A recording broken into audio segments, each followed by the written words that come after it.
네, 이번 주 토라 포션의 말씀은 창세기 1장에서 6장까지, 6장의 앞부분까지 말씀이고, 나팔절, 초막절을 지나서 이제 새해 시작과 함께 이제 토라 포션도 다시 처음으로 돌아와서 창세기부터 시작합니다. 핵심 단어는 베레시트입니다. 따라합니다. 베레시트. 태초에라는 의미고요. 레시트가 원형인데 처음, 시작, 첫째 이런 의미가 있습니다. 또한 로시에서 나왔는데 로시는 머리를 말하는 것입니다. 그래서 온 세상이 처음에 어떻게 시작했는지 이것이 다 창세기에 담겨 있고, 또한 특별히 이 앞부분 5장까지 말씀에 여러 가지 시작의 말씀들이 나오는데요. 하늘과 땅의 창조의 이야기, 인간의 창조 이야기, 죄의 시작, 또 말씀의 시작, 구원의 시작, 예언의 시작, 또 문명의 시작, 또 사명의 시작, 또 먹는 것의 시작, 제사와 예배의 시작, 또 살인의 시작, 휴거의 시작. 여러 가지 시작하는 부분들이 쫙 나오는 것이에요. 그래서 이 시작의 기초들이 튼튼하게 세워지시기 바랍니다. 창세기 1장 1절 2절 읽겠습니다. 1장 2절 시작. 태초에 하나님이 천지를 창조하시니라. 땅이 혼돈하고 공허하며 흑암이 깊음 위에 있고 하나님의 영은 수면 위에 운행하시니라. 아멘. 하나님의 창조에 대해서 최근에 이제 교회 안에서도 유신진화론이다 이렇게 해석을 해가지고 진화론을 가지고 이 창세기의 말씀을 해석을 하는 거예요. 그래서 이 첫째 날, 둘째 날, 셋째 날 이 사이사이에 이 빅뱅 이론과 진화론이 들어가 있다 이렇게 얘기를 하는 거예요. 그렇게 연결을 하니까 이 많은 교회들이 어떻습니까? 이 하나님의 창조의 원리가 더럽혀지고 있는 거예요. 더러운 이 거짓과 이 세상의 지식을 가지고 하나님의 창조를 이렇게 어지럽히다 보니까 그 초반부터 인본주의 사탄의 거짓이 교회 안의 가르침 속에 들어가게 되는 것입니다. 여기서 2절이 너무 중요한데요. 2절 보니까 땅이 혼돈하고 공허하고 흑암의 깊음 위에 있다 이렇게 하거든요. 이것을 원어로 보시면 혼돈은 토후예요. 토후. 그래서 형태가 없다. 혼돈, 공허, 텅빈 이런 의미가 있는 거예요. 그리고 공허는 보후인데요. 사람입니다. 보후는 공허, 텅빔, 황무지 이런 의미가 있어요. 그래서 혼돈과 공허다 이런 의미가 썼는데 이것을 이제 잘못 해석했다라는 거예요. 아무것도 없는 이 창조가 시작되기 전에 혼돈할 게 뭐 없는 거예요, 지금. 혼돈이라는 건 뭐 여러 가지가 막 있어가지고 막 혼란한 게 혼돈인데 이것저것 정리 안 되고 막 난잡한 것이 혼돈인데 이것을 혼돈으로 해석하면 안 되고 뭡니까? 완전하게 비어있는 것이다 이렇게 얘기를 하는 것이에요. 지금 텅 비어있다, 공허하게 비어있다라고 해석을 해야 되는 것이에요. 혼돈이라고 해석하면 안 되고. 또한 아무것도 없는 공허할 정도로 비어있다. 그리고 다음이 흑암이 깊음 위에 있다 이렇게 하거든요. 이 흑암은 호셰크인데 어둡다라는 뜻이고 빛의 부재를 말합니다. 빛의 부재. 그 깊음이라는 단어가 중요한데 이 깊음이라는 단어가 태홈인데 태홈이 깊은 물, 또한 바다, 깊은 심연 이런 의미가 다 있는 거예요. 그래서 흑암이 깊음 위에 있다 이렇게 했는데 이것도 약간 빗나간 해석이에요. 그래서 지금 창조의 상황인데 어떠한 시적 표현이 들어가고 있는 거예요. 어둡고 뭔가 흑암이 깊음 위에 있다 어떤 시적인 표현으로 바꿔버렸어요. 그러니까 깊은 어둠은 어떻게 표현하면 우리가 보통 어떻게 했습니까? 너무나 타락한 사회에 해결책이 없이 이게 계속 될 것 같은 기약 없이 흑암이 깊습니다 이렇게 표현하는 그런 표현을 여기다 지금 갖다 썼다는 거예요. 이것은 어떻게 해석해야 됩니까? 어둠에 깊은 물이 있었다 이렇게 해석을 해야 됩니다. 어두운 깊은 물이 있었다는 거예요. 그래서 아무것도 없는 공허한 공간에 물만이 어둠 가운데 있었다. 그래야 그 뒤에 바로 뭡니까? 하나님의 영이 수면 위에 운행하신다. 이렇게 물이 있어야 하나님의 영이 수면 위에 운행했다. 이렇게 연결이 되는 거죠. 네. 그렇기 때문에 이 앞에 비어있는 공간에 어둠에 물만이 있었다. 그리고 하나님의 영이 수면 위에 운행하시면서 창조를 시작하셨다. 이렇게 돼야 되는 것이에요. 그래서 이것을 그냥 어떤 관용적인 뭐 시적 표현으로 지금 이렇게 해석을 했지만은 그것이 아니고 완전히 비어있는 상태에서 어둠에 깊은 물만이 있었고 그 위에 하나님의 영이 수면 위에 운행하시면서 창조를 시작하셨다 하면서 빛이 있어라 이렇게 선포가 시작되는 것입니다. 이것이 철저하게 하나님의 창조의 그림을 묘사를 했다라는 것입니다. 그래서 처음부터 뭡니까? 창조를 빛을 팍 선포하시면서 이 하나님의 영광의 임재의 빛이잖아요. 이 땅에 하나님의 영광의 임재의 빛을 창조하시고 나서 그 다음 단계가 바로 물과 물을 나눴다 이렇게 되는 거예요. 그러니까 기본적으로 이 창조의 재료가 물이에요. 물. 그래서 하나님의 영이 수면 위에 운행하시면서 창조가 시작됐고 빛을 선포한 이후에는 물과 물을 나누면서 궁창을 만드셨다. 그러니까 이제 이 물은 창조의 재료는 처음부터 물이 있었다. 이렇게. 그래서 깊은 물, 어둠에 깊은 물이 있었다. 이렇게 해석을 해야 되는 것이에요. 그래서 땅이, 그 다음이 셋째 날이 뭡니까? 땅이 물에서 나오는 거예요. 땅이 물에서 나오면서 이 땅은 결국 물 안에서 이 창조가 됐다는 것이에요.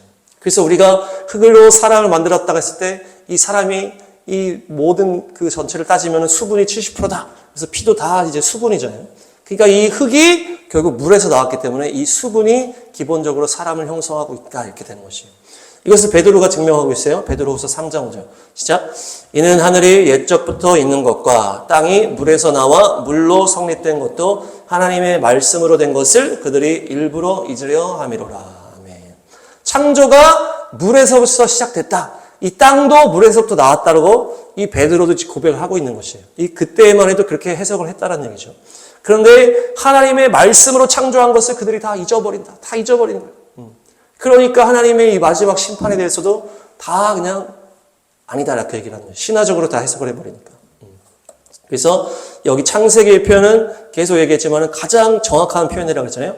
이 하나님의 창조가 하나님의 말씀으로 선포가 했다는 것을 우리가 설명을 할 때 이 인간이 컴퓨터 게임 세계를 만든 것과 연결을 할 수 있었다. 그래서 다른 차원의 창조다. 그래서 인간이 컴퓨터로 게임을 만들고 그것을 운영자 컴퓨터에서 다 디자인한 다음에 그것을 적용할 때는 한 명령어, 인풋, 엔터 딱 누르면서 그 한 명령으로 이 모든 창조가 탁탁탁 시작되는 것처럼 똑같이 하나님이 이 차원이 다른 이 공간에 하나님의 말씀으로 이 세상을 창조하셨다는 것이에요. 다음 사진 보시면 컴퓨터로 만든 게임은 가장 기본 단위가 저 0101 해서 디지털 이렇게 해서 숫자로 다 이루어졌다는 거예요. 그래서 이 컴퓨터의 모든 세상 자체가 숫자가 이제 기본 단위라는 것이에요. 그래서 그것이 디지털인데 이 컴퓨터 게임 세상은 처음부터 이 계산을 통해서 시작을 했고 컴퓨터 세상의 기초가 숫자다라는 것이에요. 그런 원리로 이 세상, 우리가 사는 이 세상의 원리는 하나님의 말씀이 가장 기초라는 거예요. 다음 보시면 이 세상, 이 물질 세계를 계속 분석해서 들어가면은 그 세포, 또 원자, 중성자 계속 들어가면은 맨 끝에 커크라는 단어가 있더라고요. 커크라는 단위가 있는데 그것이 딱 형성되는 다음 사진 보시면 딱 커크가 딱 형성되어 있으면서 어떠한 하나님의 말씀이 이것들을 딱 붙들고 있다는 거예요. 이것들이 축축축축 모여서 원자가 되고 중성자가 되고 세포가 되고 이렇게 하는 거거든요. 그러니까 이 처음에 가장 이 커크를 탁 붙들고 있는 것이 바로 하나님의 말씀이라는 것이에요. 그래서 게임 세상을 계속 분해해서 들어가면 숫자가 가장 기본인 것처럼 이 세상을 가장 깊숙이 분해해서 들어가면 하나님의 말씀이 붙잡고 있다는 것이에요. 그래서 이 세상이 차원이 다른 이곳에 하나님의 말씀으로 창조하셨다. 그래서 이 창세기가 가장 정확한 표현이요. 이곳에는 어떠한 진화론이나 이 빅뱅 이론이 들어올 수 없다는 것입니다. 할렐루야. 주님의 창조를 온전하게 받아들이시기 축복합니다. 두 번째 말씀 보시면 창세기 1장 27, 28 시작. 하나님이 자기 형상 곧 하나님의 형상대로 사람을 창조하시되 남자와 여자를 창조하시고 28 하나님이 그들에게 복을 주시며 하나님이 그들에게 이르시되 생육하고 번성하여 땅에 충만하라 땅을 정복하라 바다의 물고기와 하늘의 새와 땅에 움직이는 모든 생물을 다스리라 하시니라. 29절 하나님이 이르시되 내가 온 지면에 씨 맺는 모든 채소와 씨가 지는 열매 맺는 모든 나무를 너희에게 주노니 너희의 먹을거리가 되리라. 아멘. 이 말씀이 우리 인간에게 하나님이 가장 먼저 주신 말씀이에요. 그래서 선악과를 먹지 말라고 하는 그 뒤에 나오는 계명보다도 더 앞에 주신 말씀이에요. 이것이 바로 인간에게 처음 주신 사명이에요. 사명. 그래서 하나님의 형상대로 남자와 여자를 만드시고 그들에게 복을 주시며 명령하시죠. 생육하고 번성하라. 땅에 충만하라. 그러면서 땅을 정복하고 모든 생물을 다스리라. 이렇게 명령하셨어요. 그래서 하나님께서 우리에게 주신 첫 사명 뭡니까? 번성해서 땅으로 쫙 충만하게 들어가는 거예요.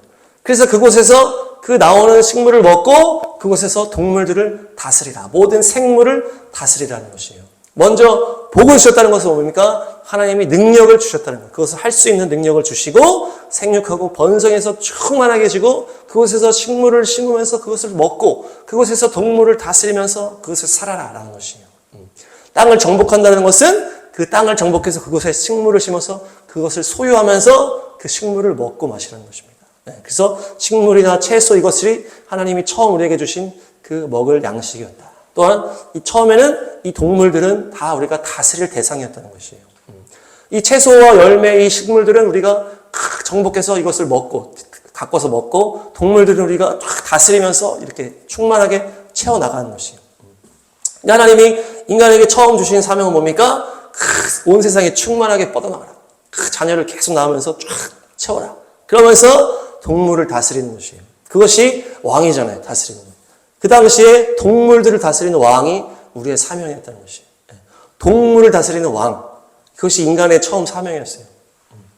그래서 사람들이 동물을 키우면 막 기분이 좋아하잖아요. 동물만 보면 막 기분 좋아하잖아요. 우리의 어떤 기본적인 이 사명이다. 그래서 아브라함도 이 목축하는 사람으로 계속 있었고, 또 뭡니까? 모세도 양치기로 했었고, 다윗도 양치기로 했었잖아요. 그것이 다 양치기 이런 것들이 다 뭡니까? 다스리는 것이 다스리는. 우리가 채소와 열매가 이 세상에 하나님이 딱 처음 주신 가장 좋은 열매. 그래서 이걸 먹으면 건강하다 하고 또한 우리에게 이 동물을 다스릴 권세와 능력을 주셨다는 것이죠. 그래서 식물을 키워서 먹으면서 동물을 다스리는 것이 인간에게 첫 주신 사명이다. 다음 말씀 보시면 창세기 2장 8, 9절, 8, 90 시작. 여호와 하나님이 동방의 에덴에 동산을 창설하시고 그 지으신 사람을 거기에 두시니라.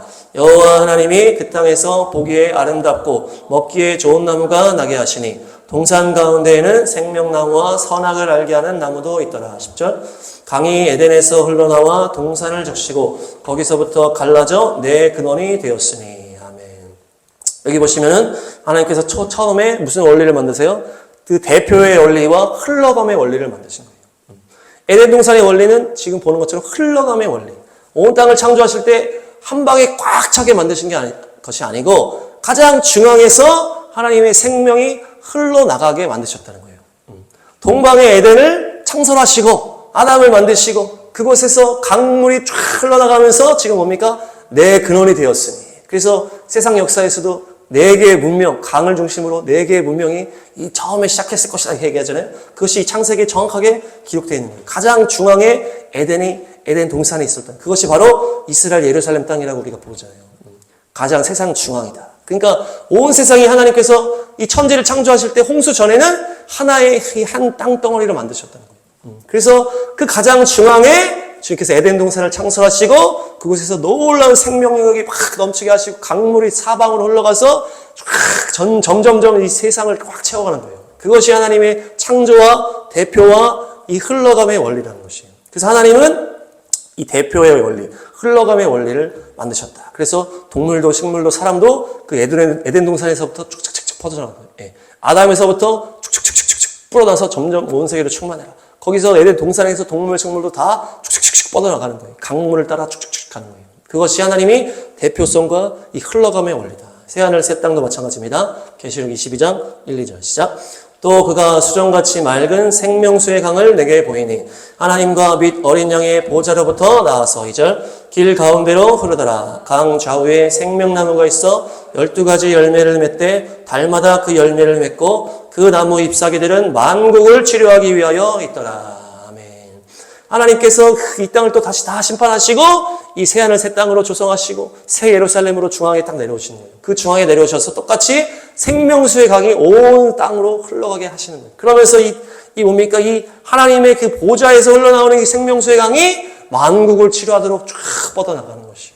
새하늘 새 땅도 똑같은 원리고 처음 하늘 처음 땅도 똑같은 원리. 다 만드시고 중앙에 에덴 동산 쫙 해서 흘러나가게 하셨다. 그래서 뭡니까? 흘러감과 대표성과 흘러감의 원리. 아담이 첫사람 대표. 그렇잖아요? 그래서 그 사람이 대표성을 가지고 처음 죄를 짓고 넘어졌기 때문에 온 백성이 이후에 죄로 쫙 물들어간 거예요. 둘째 아담이면 마지막 아담이신 예수와께서 오셔서 죄를 이김으로 은혜의 법을 탁 선포하시면서 그 은혜가 또 온 백성에 흘러가는 그 은혜의 대표를 사용하셨다는 거죠. 그래서 예수와께서 뭐라고 하십니까? 나는 인자다. 나는 사람의 아들이다. 이것이 바로 나는 아담의 아들이다라는 것이에요. 이것이 바로 나는 두 번째 아담이요. 나는 대표성을 가진 존재라는 것이에요. 하나님이 이 예수와를 보내실 때 새로운 인간의 대표성을 가지고 은혜의 그 문을 여셨다는 것이에요. 그래서 예수님이 나는 인자다 이렇게 얘기하신 것이에요. 인자다.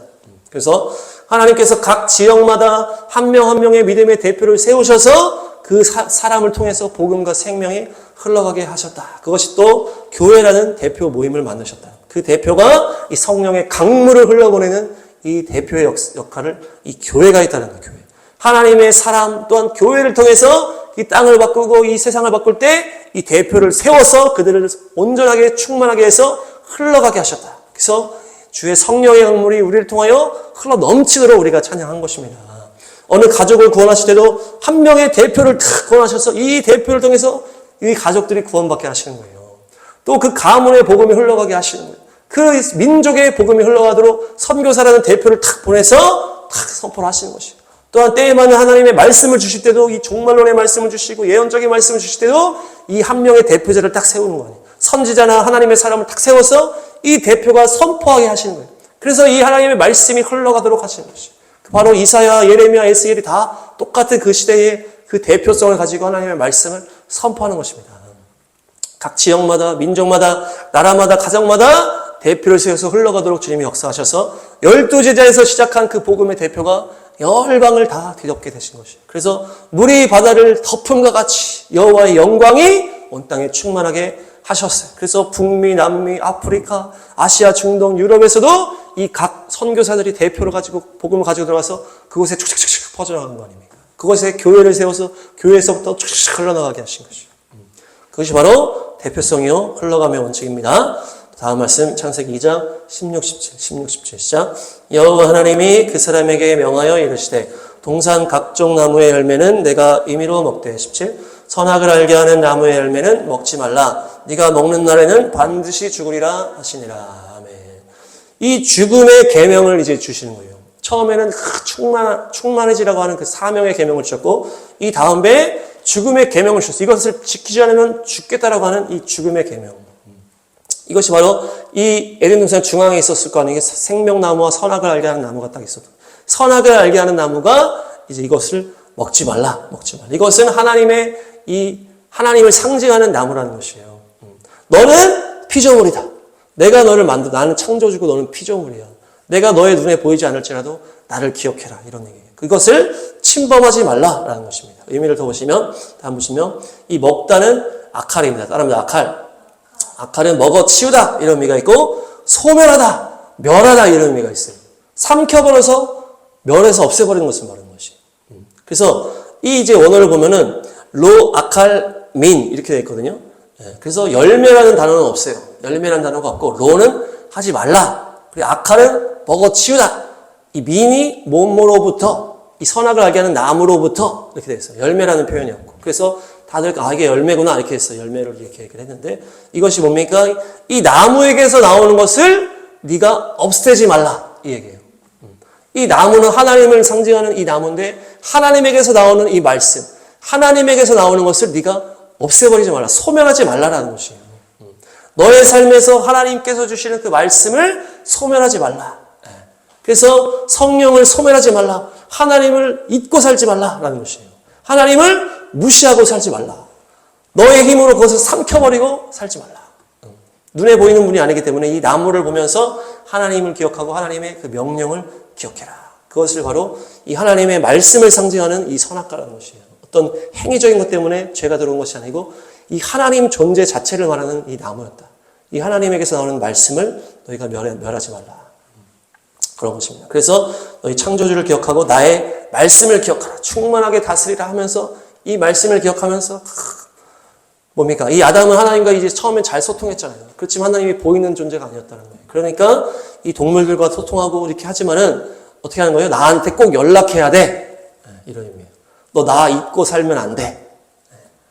너의 눈에는 안 보이고 너는 동물들과 소통하고 뭐 하와랑 소통하고 이렇게 하겠지만은 나한테 언제나 연락해야 돼.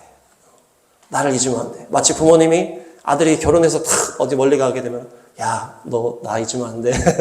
명절에 꼭 연락하고 뭐 힘든 일 있으면 연락하고 도움을 청하고 있으면 얘기하고 중요한 일 있으면 꼭 얘기하고 이렇게 하라는 거예요. 부모님이 자식을 너무 사랑하기 때문에 너무 보고 싶고 난 너와 언제나 소통하고 싶어. 너 내 존재를 잊으면 안 돼. 이런 말씀이라는 이 선악과가 하나님 존재 자체를 말하는 통로라는 것이에요. 하나님의 말씀을 기억하고 나를 하나님 자체를 기억하게 하는 나무라는 것이에요. 너가 선악을 결정하려고 할 때 네 맘대로 하면 안 돼. 나한테 꼭 물어보고 해야 된다. 너 중요한 선택 가운데 나한테 연락을 해야 돼. 나한테 나를 찾아야 돼. 선악을 알게 하는 분은 나야. 나한테 의지하고 나한테 물어보라는 거예요. 중요한 일이 있으니 우리가 부모님께 연락하고 부모님께 요청을 하고 부모님께 의견을 물어보게 하라는 거예요. 이 나무를 보면서 하나님을 찾아. 너를 만든 부모를 찾아. 나를 무시하고 네 마음대로 하지 말고 나한테 물어보고 이래. 내가 선악을 알려주는 너희 부모라는 것이에요. 근데 이것을 먹어치워버려. 없애버려. 나라는 존재가 삶에서 하나님의 존재가 없어져 버린 거예요. 이것이 완전히 불효라는 거죠. 아담과 하와가 마귀의 꼬임에 넘어가서 이것을 먹어버렸다는 건 뭡니까? 나는 하나님 도움 필요 없어. 하나님 존재 나는 무시해버린 거예요. 부모한테 안 물어보고 내 마음대로 할 거야. 내 마음대로 하고 내가 하나님이 될 거야 라는 것이. 선악과를 먹었다는 것은 물어보지 않고 기도하지 않고 내 마음대로 하겠다라고 선포하는 것이. 그렇게 하면은 인간은 죽는 존재라는 것이에요. 하나님을 의지하지 않고 하나님께 묻지 않고 하나님의 그 선악의 기준을 따르지 않는 순간 인간은 죽는다라고 주님이 계명을 딱 주신 것이에요. 주님 의지하시기 바랍니다. 마귀가 또 거짓말하는 것 한번 보시겠습니다. 창세기 3장 1절 4절. 1절 4절 시작. 그런데 뱀은 여호와 하나님이 지으신 들짐승 중에 가장 강교하니라. 뱀이 여자에게 물어 이르되 하나님이 참으로 너희에게 동산 모든 나무의 열매를 먹지 말라 하시더냐. 4절. 뱀이 여자에게 이르되 너희가 결코 죽지 아니하리라.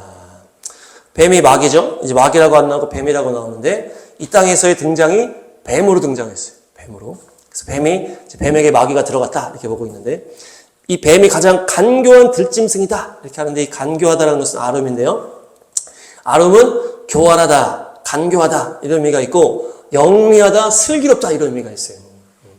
아주 똑똑하고 지혜로운데 안 좋게 똑똑하고 안 좋게 지혜롭다는 거죠. 영리하고 슬기로운데 교활하게 안 좋게, 안 좋은 쪽으로, 부정적인 쪽으로 이렇게 흘러가는 거예요. 악쪽으로. 그래서 이제 물어보는데 부정적으로 딱 물어보는 거예요.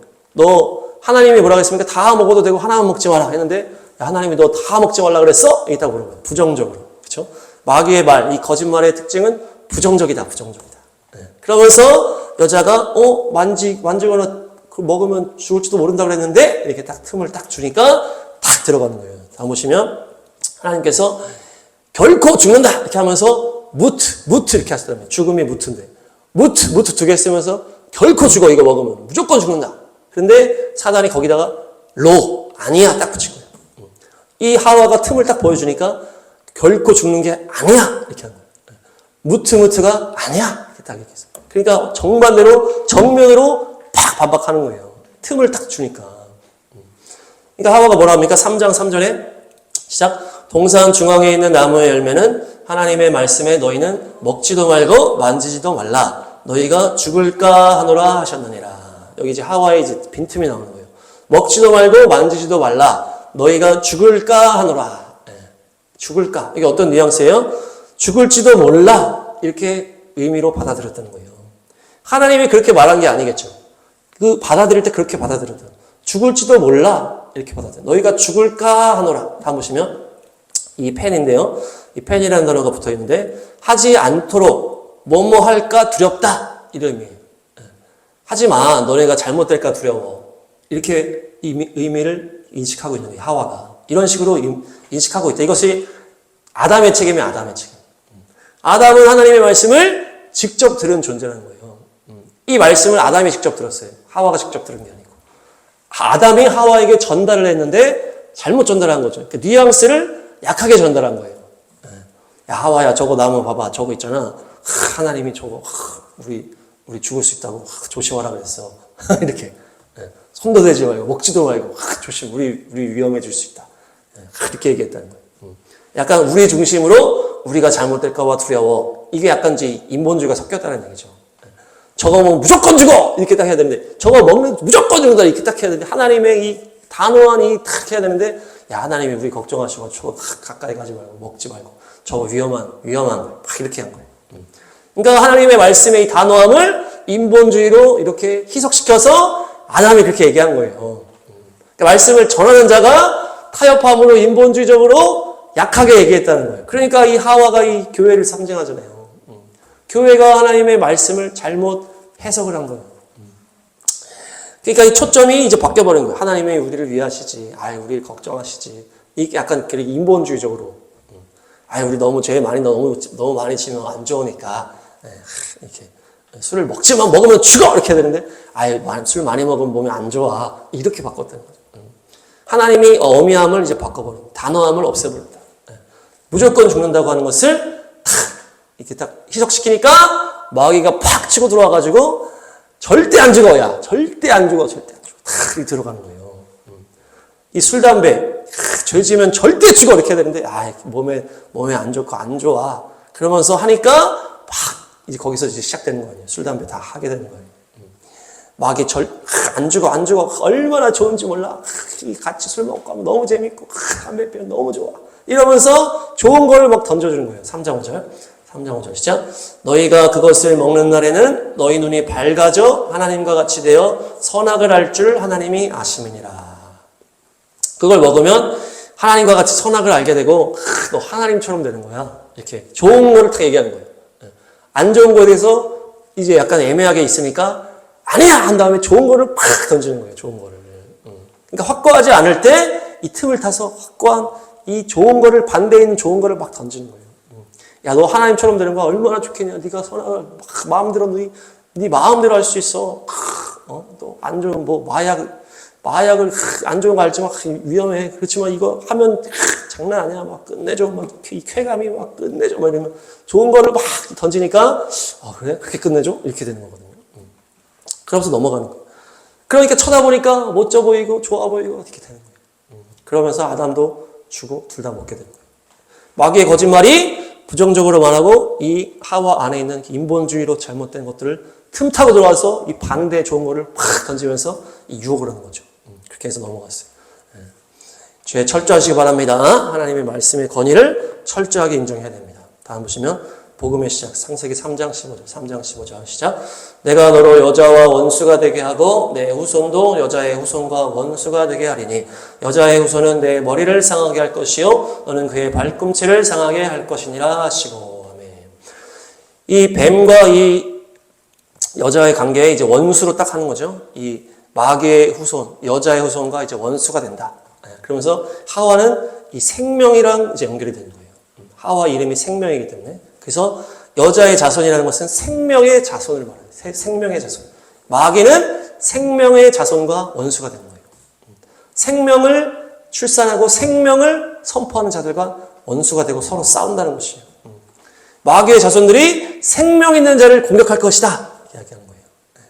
생명의 후손이 여기 뒤에 나오는 것은 이 단수로 표현이 돼가지고 이제 예수님이라고 얘기를 되잖아요. 그 여자의 후손, 생명의 후손, 예수님이 이제 너의 머리를 상하게 할 것이요 너는 그의 발꿈치를 상하게 할 것이다. 이렇게 얘기하는 거예요. 그래서 처음에는 우리가 어떻게 이해를 했습니까? 이 십자가, 이 발꿈치가 이제 속이다 했기 때문에 가룟 유다가 예수님을 속여가지고 공격했지만은 예수님이 너를 부활하심으로 너의 머리를 박살내버릴 것이다. 이렇게 하면서 이렇게 했는데 이게 지금 순서가 좀 뒤바뀌어 있잖아요. 약간. 여자의 후손이 네 머리를 상하게 할 것이요 너는 그의 발꿈치를 상하게 할 것이다. 이렇게 했거든요. 그동안에 이렇게 이해했는데 이것이 지금 앞뒤가 약간 다른 거예요. 이게 왜 다를까? 이렇게 보니까 어떻게 해석이 또 됩니까? 이 뒤에 있는 이 발꿈치를 박살낸다는 건 뭡니까? 이것이 바로 야곱의 자손을 말한다. 야곱의 자손. 여자의 후손이 너의 머리를 박살내. 그것이 죽으시고 부활하셔서 죄와 사망의 권세를 깨트린 것인데 그 다음에 발꿈치는 야곱이잖아요. 그래서 이 야곱, 하나님의 이 장자 민족을 내가 그 마귀가 박살내버릴 거라고 이렇게 연결이 되는 것이에요. 그래서 이것은 복음의 첫 시작일 뿐만 아니고 이 이스라엘 계시의 첫 시작이라는 것입니다. 이 야곱은 이스라엘은 이 예수야의 백성이잖아요. 하나님의 백성.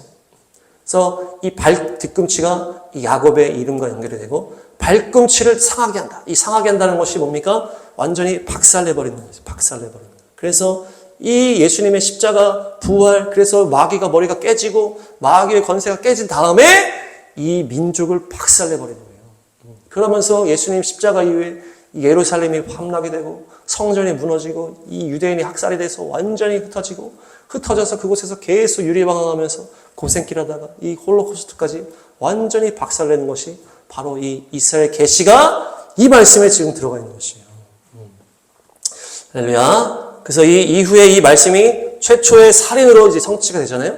그래서 생명을 낳는 이 아벨의 제사를 이 가인이 질투하면서 죽여버리는 거예요. 아벨의 제사는 하나님이 받으셨는데 양의 제사를 드렸어요. 양의 제사. 이 양의 제사가 바로 생명의 제사를 말하는 것이죠. 생명의 제사.